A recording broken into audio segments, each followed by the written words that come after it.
We understand why there is some hesitation sometimes. Because when your desire is new and fresh, it calls you in a different way, doesn't it? But if you've wanted something for a while, and it seems to be slow in coming, we understand why that desire would not feel so good to you. A desire that is believed or expected feels so life-giving, while a desire that feels like it is not coming, or like it has not come, or like maybe it may never come, those desires are not as pleasant.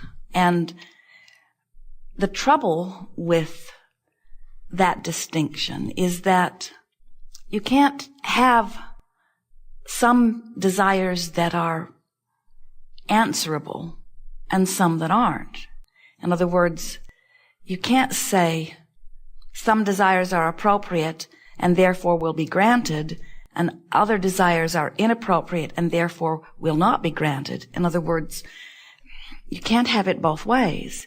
When you ask, it is either given or it isn't.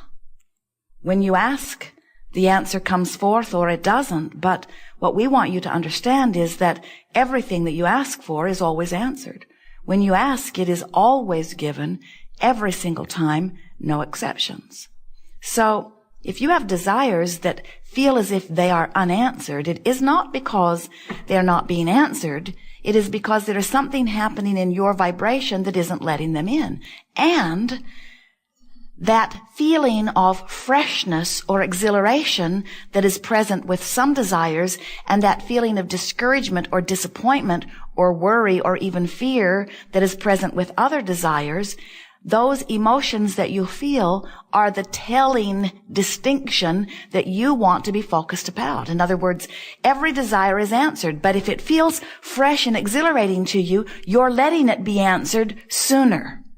If it feels like discouragement, or if it feels like fear, or if it feels like frustration even, then there is something going on in your thinking process that is hindering your reception of what you're asking for.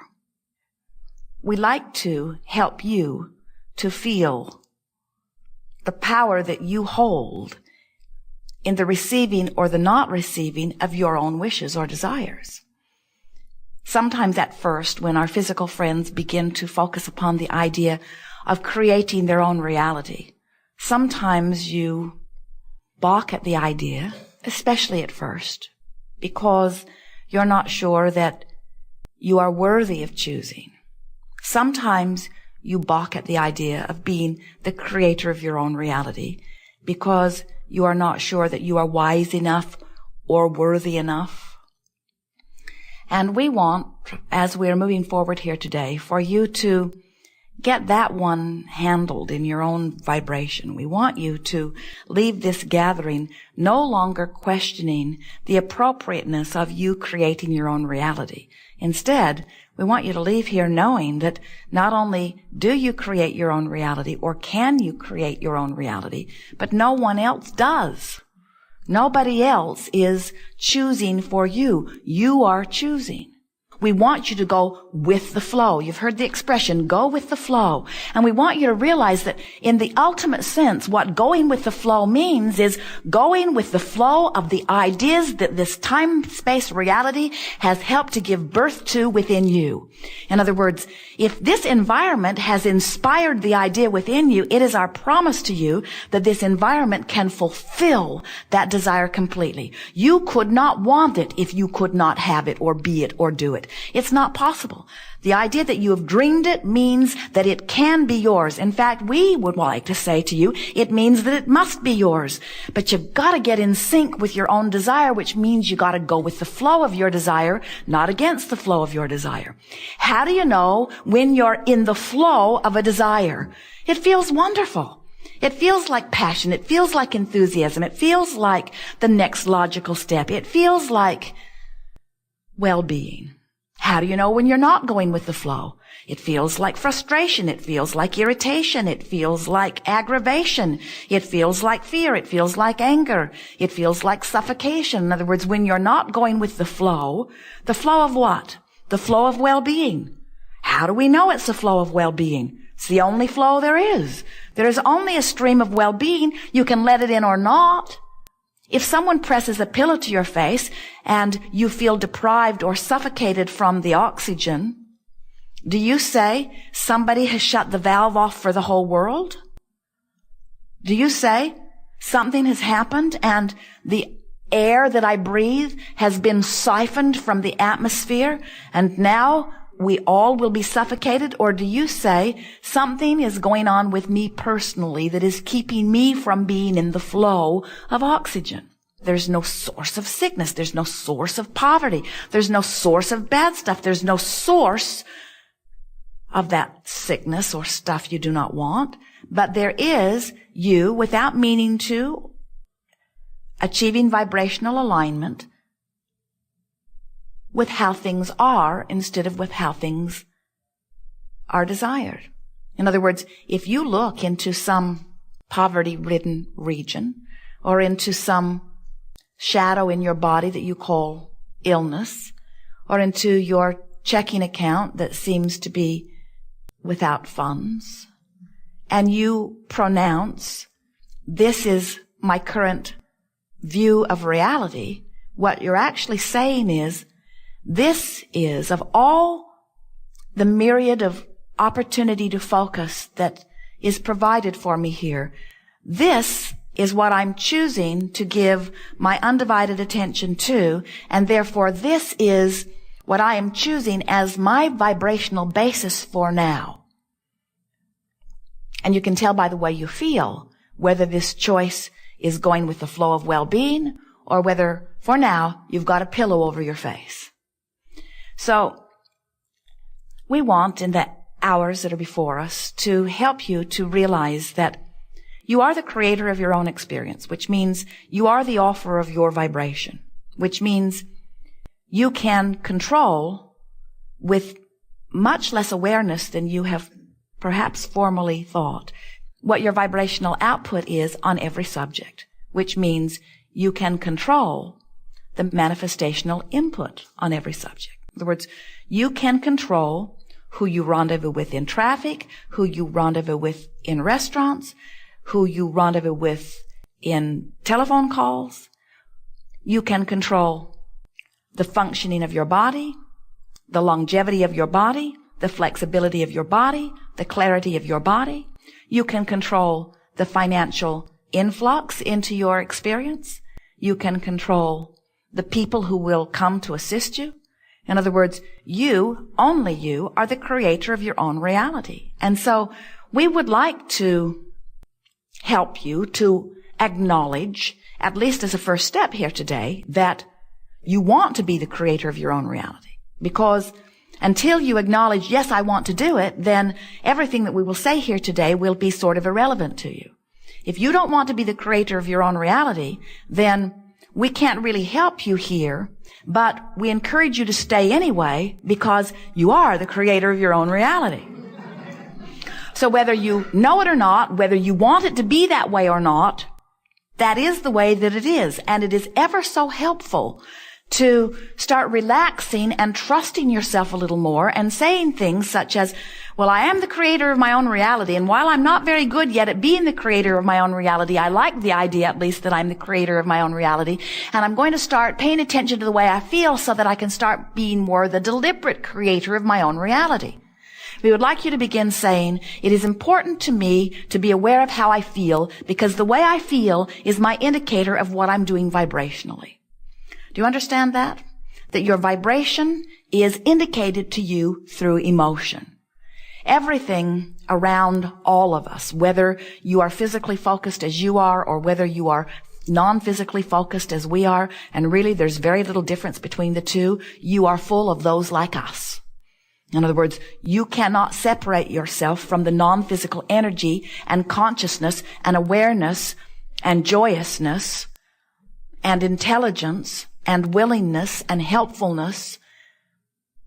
That is us. In other words, you can't get rid of us. You can't shake us off. You can't feel bad enough that we ever go away. You can feel bad enough that you don't acknowledge that we're there. You can feel bad enough that you don't hear what we have to say. You can feel bad enough that you don't have the benefit of our presence, but you can never shake loose of your connection to source energy. It can't be done. You are flesh, blood, and bone beings, but you are more vibration than anything else. And the vibration of your being is your point of attraction. It is the signal that is always being answered. So as you make a statement and really mean it, I'm going to do my best to feel as good as I can from where I am right now. That statement is fabulous. That statement is good enough, because what you're saying is, I'm going to reach for the best feeling thought I can find. And if you reach from depression and you find a thought of anger, have you ever done that? Have you ever been so depressed or in such despair that anger actually felt like a relief to you? It always would, because the vibrational properties of anger are much more allowing of connection than the vibrational properties of despair. You know why that is? Because all of these emotions, no matter what you call them, all the way from despair to passion or joy, they are all about your sense of freedom and well-being. In other words, up here in the joy range, you feel self-empowered. There is empowerment there. Down there in the despair range, you feel powerless. Don't you find that interesting, that your emotional guidance system is based upon who you really are? That you are these powerful, clear-minded, free beings. You are so free that you can choose bondage. You are free to choose, free to focus, free to offer vibrations, free to attract. Sometimes people will see you as you've moved naturally into anger, and they will say to you, your anger is inappropriate. And we would like you to say to them, maybe so, but I'm happy here. This is my happy zone. I cannot reach the bliss that you have reached right now. This is as good as it gets for me, and it feels so much better than where I've been that I'm going to stay here for a while. So if it's unpleasant to you, I suggest you stay clear of me for a while. Do not worry, say to them, I don't plan on staying here very long, because I have this new mantra that says I'm going to continue to reach for the best feeling thought I can find, the best feeling thought I can find, the best feeling thought I can find. So I don't anticipate that I'm going to stay here forever, but for now this is the best feeling thought I can find. I'm working on something in the area of frustration and overwhelmment, but right now this is the best feeling thought I can find. And here is the important thing about this. If you have reached for the angry thought deliberately and have found it, and you can consciously acknowledge that it feels better than where you have been, now you have regained your power, which was what the whole negative emotion thing was about to begin with. That's why once you make that first step into something where you have consciously acknowledged that you're back in control, you can move quickly up the emotional scale. But until you acknowledge that you've done it on purpose and that you have affected the change, then you feel powerless. Then it feels like karma did it to you. Then it feels like your powerful mother did it to you. Then it feels like the government did it to you, or the economy did it to you, or a past life did it to you. You are very creative in all of the ways you explain why things aren't going better. But you never feel good until you acknowledge that you have creative control. The key to this moving up the emotional scale, in fact, it's such a wonderful exercise that we call it moving up the emotional scale. The key to it is reaching for the feeling of relief.